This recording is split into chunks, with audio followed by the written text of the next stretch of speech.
लोकसभा चुनाव के नतीजों के बाद से उत्तर प्रदेश के मुख्यमंत्री Yogi Adityanath fast forward mode में काम कर रहे हैं। जितने भी रुके हुए काम हैं वो पूरे हो रहे हैं। लोकसभा चुनाव के बाद सबसे ज्यादा चर्चा उत्तर प्रदेश की ही हो रही है, चाहे वो नतीजों की चर्चा हो या फिर योगी आदित्यनाथ के नए अंदाज की। लोकसभा चुनाव हो गए और अब योगी आदित्यनाथ का पूरा फोकस उत्तर प्रदेश पर है। सीएम योगी आदित्यनाथ ने खुद के लिए नया टारगेट मानो सेट कर लिया। उन्होंने सेट किया हुआ है, मान लीजिए टारगेट यूपी को नंबर 1 राज्य बनाकर छोड़ेंगे। हर तरह के माफिया पर लगाम लगाना, लोगों तक योजनाओं का लाभ पहुंचाना, अटके हुए प्रोजेक्ट्स पूरे करना और जनता की तकलीफ को दूर करना। और इन टारगेट्स को पूरा करने के लिए सीएम योगी जिस स्पीड से काम कर रहे हैं ना, वो भी दिख रहा है लोगों को। सीएम योगी जिस अंदाज के लिए जाने जाते हैं लोकसभा चुनाव के बाद, उसमें जरा भी कमी नहीं आई। सबसे बड़ी बात यह है कि जो सही है वो करने से योगी आदित्यनाथ पीछे नहीं हटते। चाहे उस पर राजनीति हो, विरोध हो, जो आरोप लगे, आदित्यनाथ को, सीएम योगी आदित्यनाथ को फर्क नहीं पड़ता बॉस। आप खुद देखिए, लखनऊ का अकबर नगर जो सालों से अतिक्रमण करके बसाया गया था, जिसे खाली करवाने का आदेश सुप्रीम कोर्ट ने दिया, उसे सीएम योगी आदित्यनाथ ने न सिर्फ खाली करवाया बल्कि पूरी तरह से सपाट कर दिया। सीएम योगी का खुला निर्देश है कि चाहे जिस तरह का माफिया हो, उसके खिलाफ कार्रवाई करने से भी पीछे नहीं हटना है। अकबर नगर में बुलडोजर एक्शन की गूंज अभी थमी भी नहीं थी कि योगी का बुलडोजर प्रयागराज में गरज उठा। प्रयागराज के पूरा मुफ्ती इलाके में माफिया अतीक के भाई अशरफ की पत्नी जैनब का आलीशान मकान है। इस मकान को मिट्टी में मिला दिया गया है। तस्वीरें देखिए।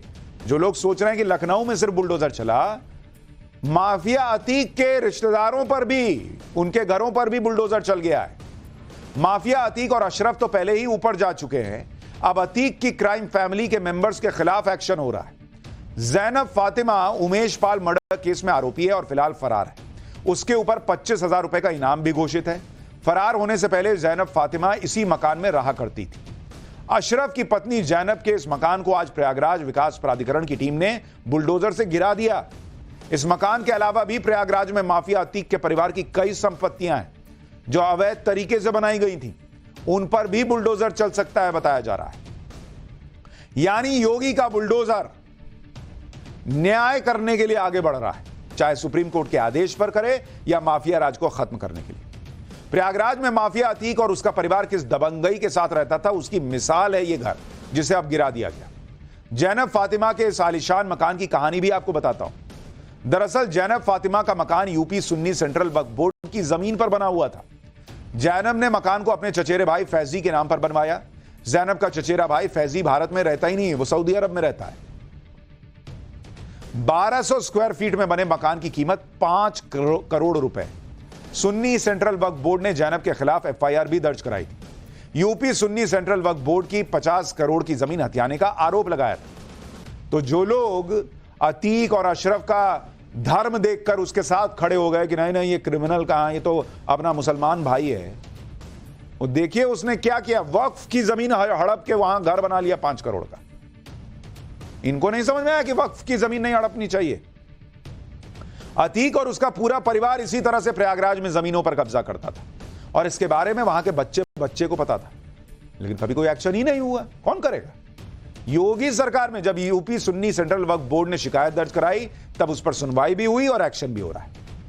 योगी आदित्यनाथ पूरे उत्तर प्रदेश में भूमाफिया के खिलाफ जैसे अभियान छेड़े हुए हैं। प्रयागराज में बुलडोजर एक्शन के साथ ही गोरखपुर में भी लैंड माफिया को साफ किया जा रहा है। कोई ये सोचे कि अरे गोरखपुर में कहां होगा, वो तो योगी जी का इलाका है, वहां तो छोड़ देंगे। अरे बॉस, गोरखपुर में भी चल रहा है।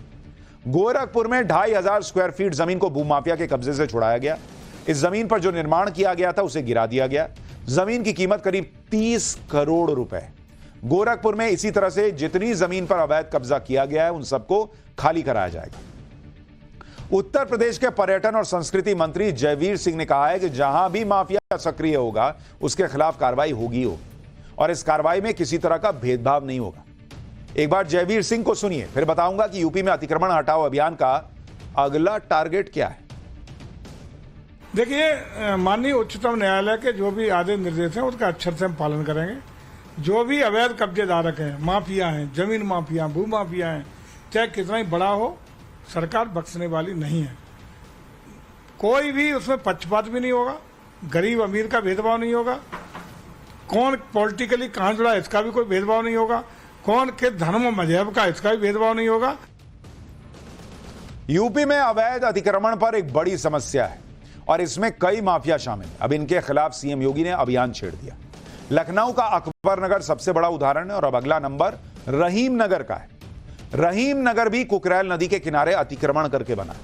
कुकरैल रिवर फ्रंट में एक रुकावट रहीम नगर का अतिक्रमण भी है। यहां पर सिंचाई विभाग की जमीन पर अवैध कब्जा करके निर्माण किया गया, जिसे अब गिराया जा सकता है। रहीम नगर के साथ अबरार नगर में भी अवैध कब्जे के खिलाफ एक्शन हो सकता है।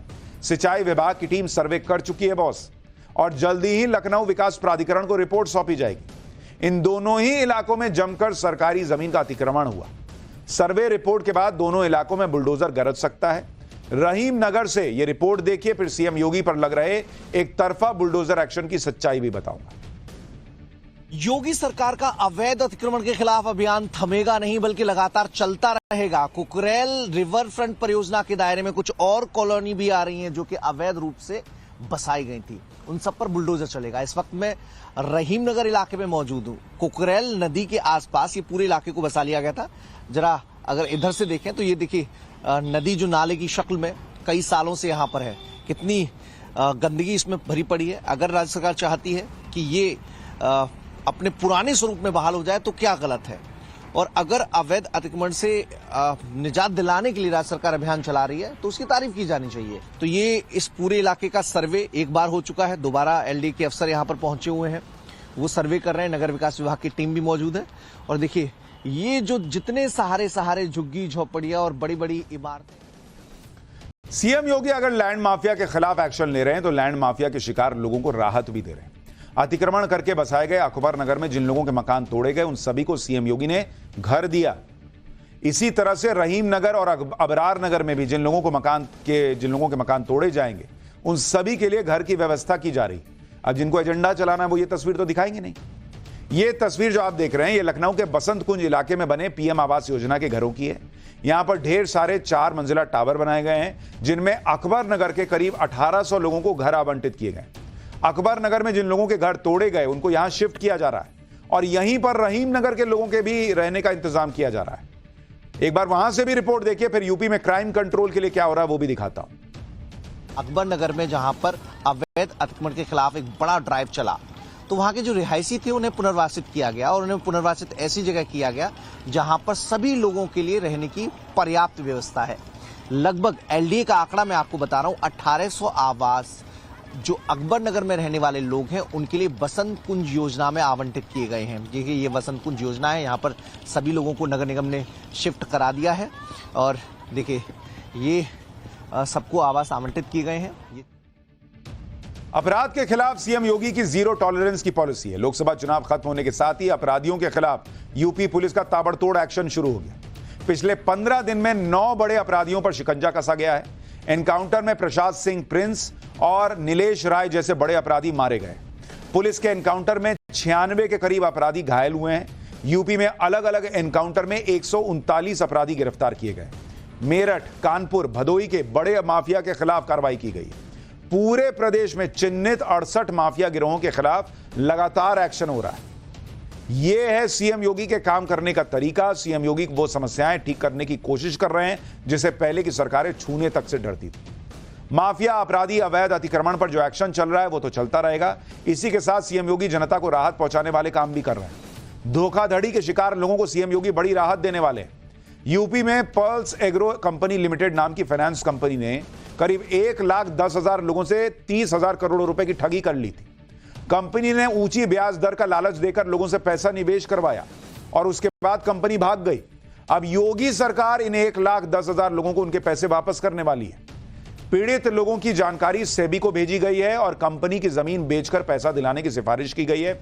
सबसे पहले 5,000 रुपए गंवाने वालों को राहत दी गई, फिर 7,000 रुपए का नुकसान झेलने वालों को राहत मिली, उसके बाद 10,000 से 19,000 गंवाने वालों को पैसे लौटाए गए। इसी तरह से धीरे धीरे उन लोगों को भी पैसा लौटाया जाएगा जिनको 19,000 रुपए से ज्यादा का नुकसान हुआ है। यानी जनता को उसका खोया पैसा वापस दिलाने के लिए भी योगी काम कर रहे हैं। साथ ही ऐसा सिस्टम बना रहे हैं कि आगे से कोई कंपनी ऐसा अपराध न कर सके। इतना ही नहीं, सीएम योगी वो काम करने जा रहे हैं जो अखिलेश और मायावती मुख्यमंत्री रहते कर नहीं पाए। नोएडा और आगरा के बीच बने यमुना एक्सप्रेसवे बनाने के लिए किसानों से जमीन ली गई, उसके बदले में मुआवजा दिया गया, लेकिन किसान काफी समय से अतिरिक्त मुआवजे की मांग कर रहे हैं। अखिलेश और मायावती के सीएम रहते किसानों की मांग पूरी नहीं हुई, लेकिन अब योगी सरकार किसानों को बड़ी राहत देने वाली है। यमुना एक्सप्रेसवे कई जिलों जैसे नोएडा, अलीगढ़, मथुरा, हाथरस, आगरा के किसानों की जमीन पर बना है। अब इन किसानों को 64.7% अतिरिक्त मुआवजा मिलेगा। 50,000 किसानों को करीब 1,690 करोड़ रुपए का एक्स्ट्रा मुआवजा देगी योगी सरकार। इसमें से 845 करोड़ रुपए का मुआवजा 30 सितंबर 2024 तक दे भी दिया जाएगा। मुआवजे की बाकी रकम भी किसानों को जल्दी ही देने की बात कही जा रही है। किसानों के बैंक खाते में सीधे मुआवजे की रकम ट्रांसफर की जाएगी। यमुना अथॉरिटी के सीईओ के मुताबिक इसी महीने बोर्ड की बैठक में मुआवजे को लेकर चर्चा होगी और उसके बाद मुआवजा देने की प्रक्रिया शुरू हो जाएगी। यानी जिस यमुना एक्सप्रेसवे पर किसानों की जमीन पर यह बना है, किसानों को बड़ी राहत मिलने वाली है। यानी लगातार योगी आदित्यनाथ सरकार काम कर रही है और यह दिखता है कि लोगों को कैसे फायदा पहुंचे, इसका प्रयास हो रहा है।